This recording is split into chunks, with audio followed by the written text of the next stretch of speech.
folks, and welcome to ThinkBowling. Today we're going to be talking about the innovative Vacu jig drill press. This is a brand new drill press that came in from Innovative. We have the stand up here and the drill press in this crate and all the accessories that come with it. So in this particular video we're going to be setting up the stand. In the video linked in the description we'll be setting up the drill press and everything you need to do before you actually begin drilling a bowling ball. So let's get into setting up the stand and we'll go from there.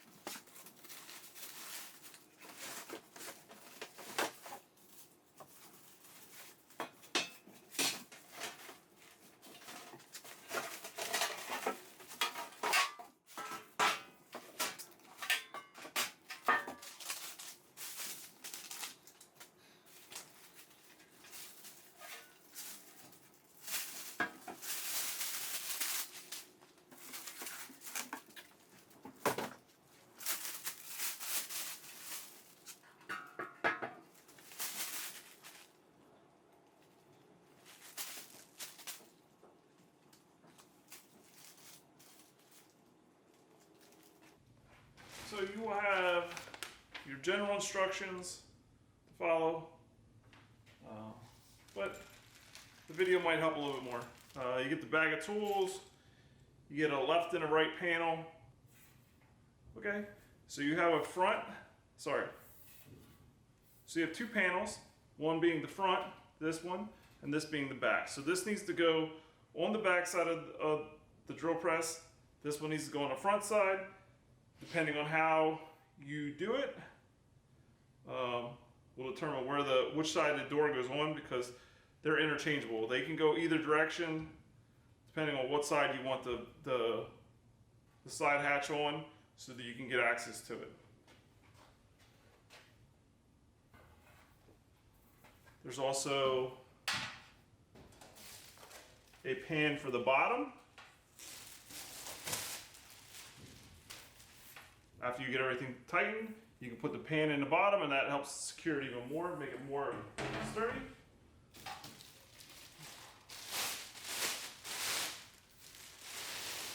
You have the pan that goes around the drill press to catch things.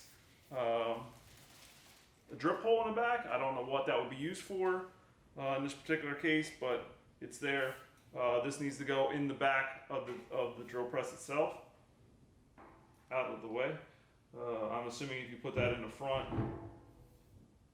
you might catch it, you might bang your leg into it or something, might hit your head on it if you're underneath. And then you have the door. The door's really easy to assemble, put in there. It's spring loaded, so it just catches and stays in place that way. You can put it on or leave it off if you don't need to use it, but very simple.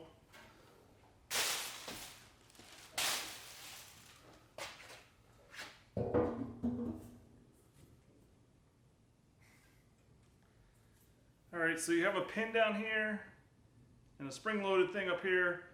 This particular one is being very difficult to get into place. So normally you would just pull this down and it would spring back up. It seems to be having some difficulty springing back up. It seems like there might be some paint or something in there. So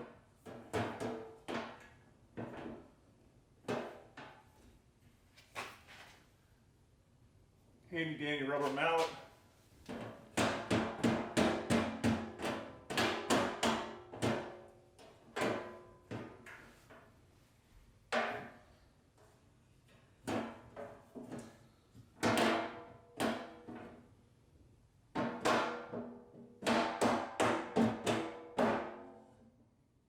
Doors in place. Hopefully yours won't do that. Be a little bit easier.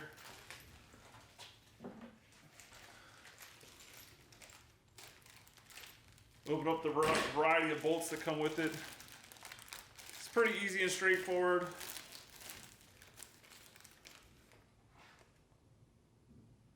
I don't really know what this is for yet. I haven't figured that out. Doesn't seem to be in the instructions. But You have long bolts, those are for mounting to the drill press in place. You have rubber grommets. I think that they go into the holes that are not being used, but once the drill press is in place, you won't see them anyways. You have a lot of the same size bolts. These particular bolts will be used to hold the cabinet together. So you want to gather up all those. There's a knob for the door.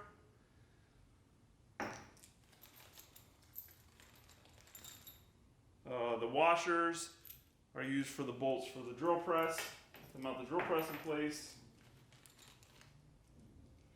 You have nuts for the bottom side to tighten them into the drill press in place.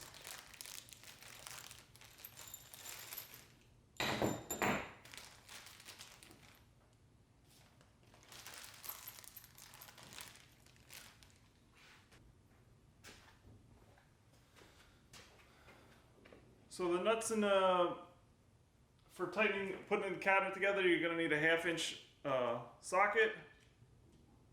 However you want to do that. It's a little tight in there, so I like the screwdriver part of a socket. Set up the 2 pieces. So if they're around the right way.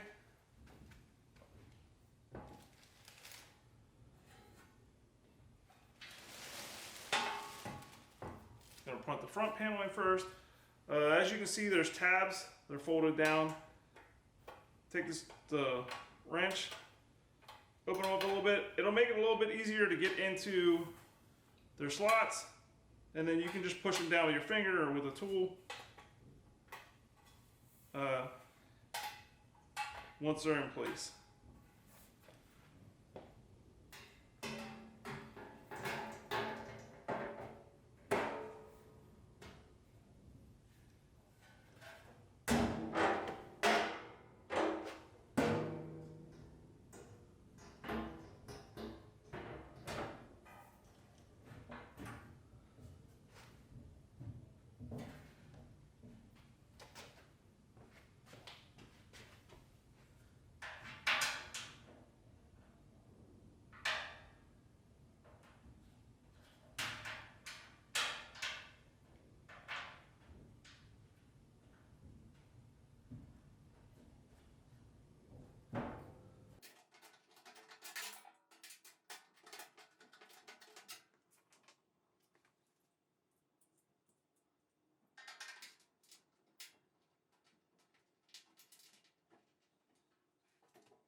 Hi folks, Editing Bill here. I'm looking at myself and realizing I'm not talking, so I decided to come back in and give you some more audio for this.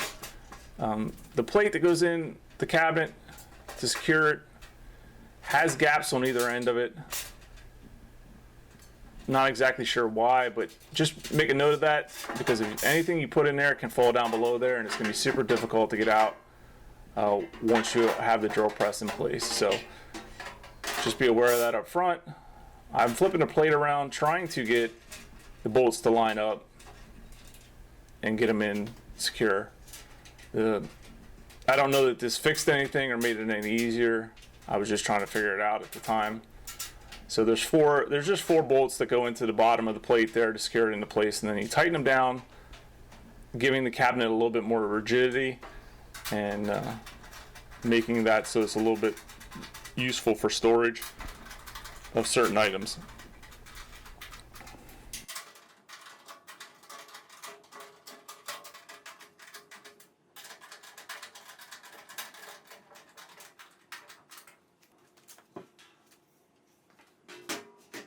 So here you have the drill press plate.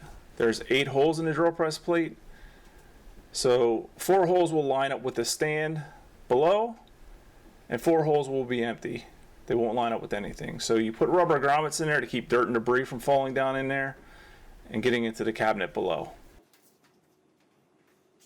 So for proper assembly of the side door there, you go handle, rubber washer, through the door, metal washer, nut, and then you want to tighten the nut down to you can still turn the handle, because when you push the handle in, you're going to turn a little bit, and then it's going to catch a bolt on the inside of there, a nut on the inside of there, and it's going to be able to secure the door in place.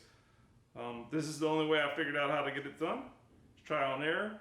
So hope that helps you when you're doing this, because I didn't really see anything that explained it in the instructions that come with the assembly. So here we have a finished stand, the way it's supposed to be set up. The rubber stoppers there, I don't really know that they're useful at all. Maybe to keep a little bit of dirt from falling down in there, but they're going to be underneath the drill press, so you're not really going to see them, or you shouldn't be getting a lot of dirt underneath there anyways. Editing Bill here. So we decided to show a video of how we got the drill press into position, because I've done several drill presses by hand. It's very heavy, it's very awkward, and there's a lot of strain, usually requiring several people. So after you remove the box, you see the drill press here. The drill press has 4 bolts that go through it. You want to loosen all 4 bolts, and then loosen the head and spin the head over into position, kind of. This will allow it to be more balanced and even and easier to lift. So spun the head over there. Now we're using a strap from Harbor Freight. This is a 20-foot strap, 4,000-pound strap. More than enough for this drill press, but we want to make sure that we had enough that we weren't worried about the strap breaking or any issues or anybody possibly being hurt. So we slide the strap in. We're going to get it even here, and then we're going to start wrapping it around to take up the excess, but to also have a lot of contact with the press so that there's no worries of slipping or anything shifting while we're lifting it. Please note to avoid the drill press handles. The straps need to be clear of there.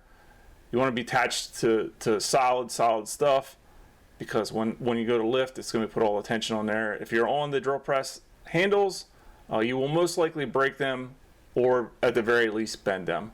So avoid them at all costs. Avoid the vacuum gauges and such. The strap is attached to a shackle, also bought at Harbor Freight. This is the 3/4 shackle, the most heavy duty one they had. Again, just trying to avoid issues and for safety reasons. We have the jack here. This is a 2-ton jack. It was bought, we rented it from a local rental company. As you can see, we try to lift the press up, but realize it's going to be very slanted and uneven, so we didn't want to have any issues slipping, breaking, twisting, or anything. So I got a saw and I just cut notches out of the pallet so that we could get the lift in easier to be able to get the press off the pallet. So I just cut 2 notches in here.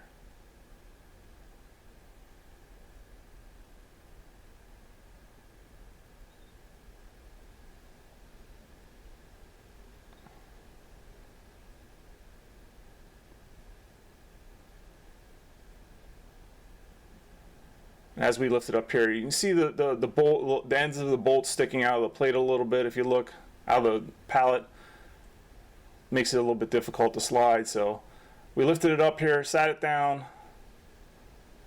and we're going to get the base into place exactly where we want it, because again, you don't want to have to move this afterwards unless it's an emergency, because it is super heavy and very awkward. So you want to get it perfectly in place where you want it while you have all the equipment here to do it. So we went and got a third person to help us get it up, 2 on each side, and then 1 using the lift to lift it. And we crank it up here.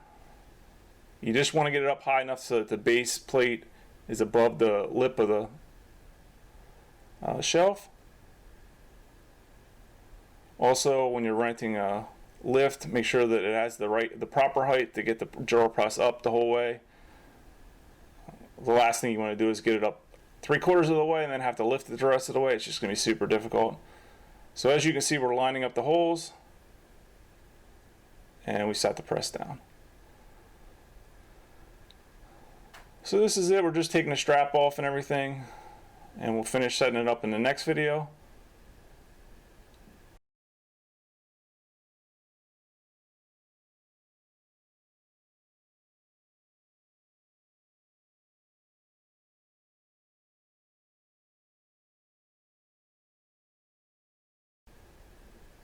Hope you enjoy, and thanks for watching.